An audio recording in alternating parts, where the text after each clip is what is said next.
Сәлеметсіздер ме, қымбатты көрермендерім. Бүгін сіздерге мен мынадай керемет қамырдан жасалған тағамды ұсынған бар. Қазір сіздермен біз осыны жасап көрейік. Бұл керемет тағамды жасау үшін бізге керекті азық-түлік. Қараңыз.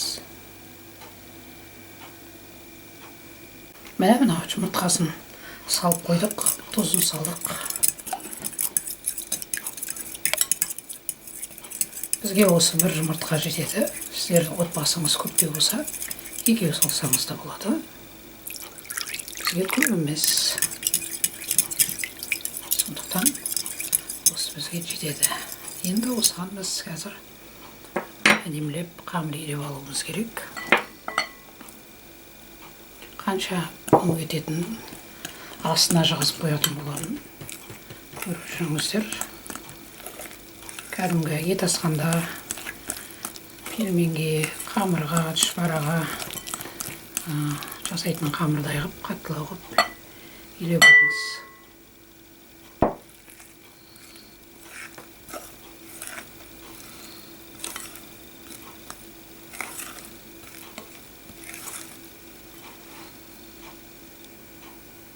Енді бұл жерге қолдан күші керек.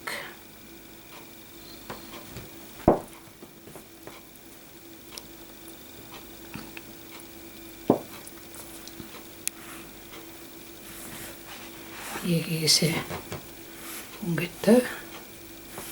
Қазір әдемілеп қамыр елеп алайық. Міне кішкентай ғана қамыр еледік. Себебі біздің отбасымыз өте көп емес, сондықтан өзімізге жарайды деп ойладық. Енді бұл 20 минуттай тынып тұру керек. Міне мынау пиязды майдалап, өте майда қып турадық. Енді мынау сәбізі мен картоплын турап алуымыз керек. Міне картоплын да турап жатырмыз. Сіздер қалай өздеріңіз ыңғайлы солай турай беріңіздер. Мен осылай турағым келді. Қазанға да келдік. Пиязын қуырып жатырмыз. Енді осылай сәбізін салып жібереміз.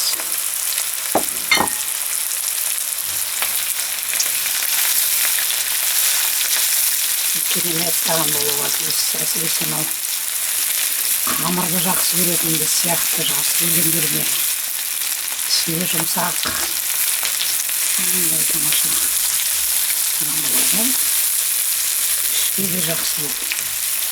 Виталық тағамның бірі.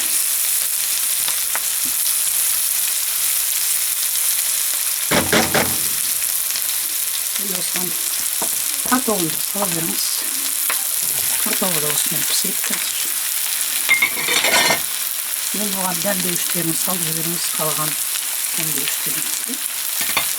Сосын мына қыстың күнімен салып жасаған, қызанақтан жасаған томаттың суын қосып жіберемін. Енді біраз қуырылу керек. Тұзын ұмытпаңыз, тұзын салыңыз. Міне қуырылып болған соң алда суын қосып жібереміз. Сосын су қайнайды. Сол кезде жай отқа бір жарты сағат тұрады. Енді дәмдеуіштерінің бәрін қосыңыз.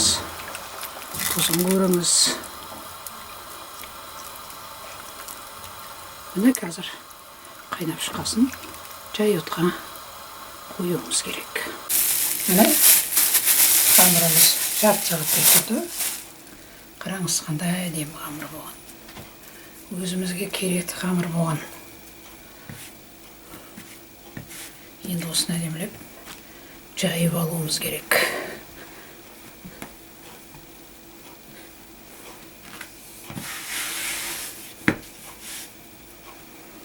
Кәдімгі ет асқандағы қамыр сияқты жайып алуымыз керек.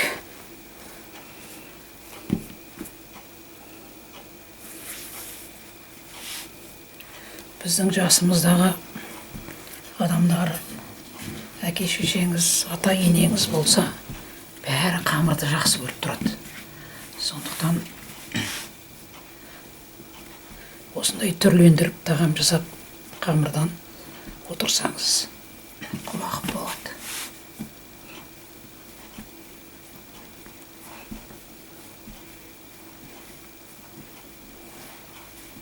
Міне осылай жая беріңіз. Міне қамырды жайып жатырмыз.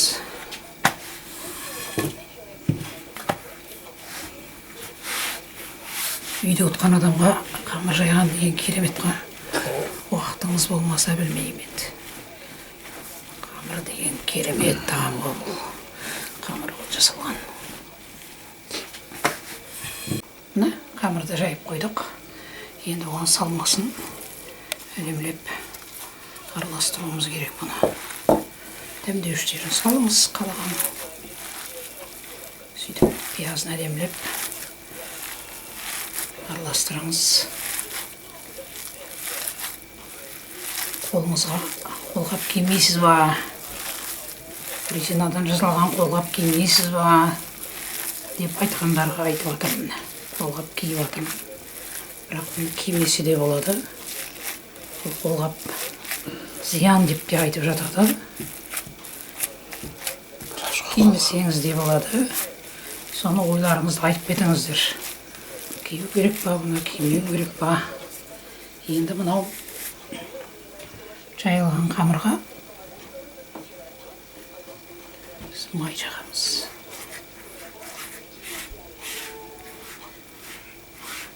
Майламасаңыз сәл құрғақтау болып қалады. Сондықтан майды жағыңыз.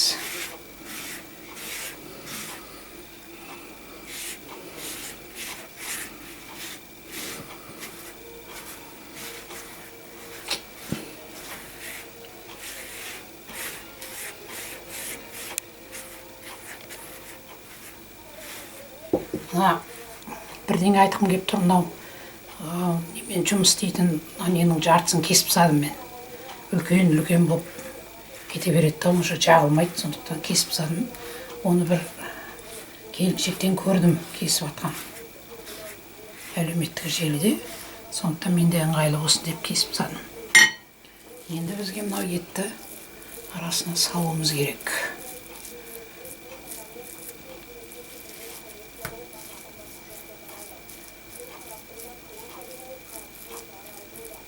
Әдемілеп сала беріңіз. Міне қараңыз, әдемілеп бірдей салу керек. Бізде көп қателіктерде мынау жан-жағына тимей қалып жатады ет. Сондықтан жан-жағына тигізуге тырысыңыз.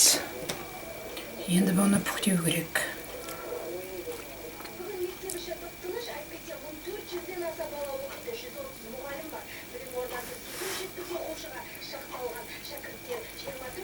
Екіге бөлмейміз, қамыр кішкентай. Сондықтан біреу бөлсеңіз де жетеді.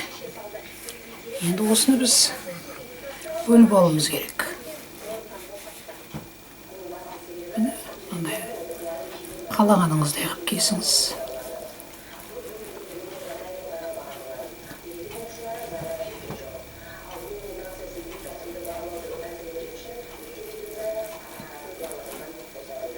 Бұдан мектеу қылып кессеңіз де болады, қалағаныңыз. Қалай кескіңіз келсе, солай кесіңіз. Міне, қайнап жатқанына жарты сағат болды. Енді мынау қамырларыңызды өстіп сала беріңіздер. Картоп пен сәбізді жылжытып салыңыздар. Сендер пісіп болдыңдар. Енді қамыр пісу керек деп айтып ортасына сала беріңіз. Білмеңдер. Қамырда пісу керек деп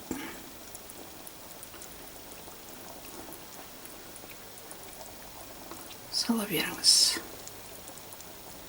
Ары қарай жылжытып салыңыз. Піспей қалмасын. Осылай сала беріңіз. Міне, қамырға оралған еттеріміздің бәрін орналастырдық. аз деп ойласаңыздар, бізге осы жетеді. Отбасымыз өте аз. Сіздер өздеріңіз отбасыларыңызға көбірек жасасаңыздар болады. Қараңыз, енді жай отта тағы да жарты сағат қайнауы тиіс. Міне, жарты сағат тұрды, дайын болды. Қазір дастарханға барады. Міне, керемет тағам дастарханға келді. Қараңыздар, еті де, картофы да, сәбіз де, қамыры да, қамыр ұнатқан адамдарға. Қараңыз, сондай диеталық ішке де, тіске де сондай керемет дәмді тағам болды. Дәмін көріп отырмыз. Бұдан да күшті қылып сіздер жасап жүрген шығарсыздар, мен оны білемін. Интернет желісінде өте көп, бірақ дайындап көріңіздер. Бүгінгі менің осы әдісімен ұнаса лайк басып, комментарий жазып, ойларыңызды ортаға салыңыздар. Мені қолдап, қолпаштап жүргендеріңізге мың алғыс. Астарыңыз дәмді болсын.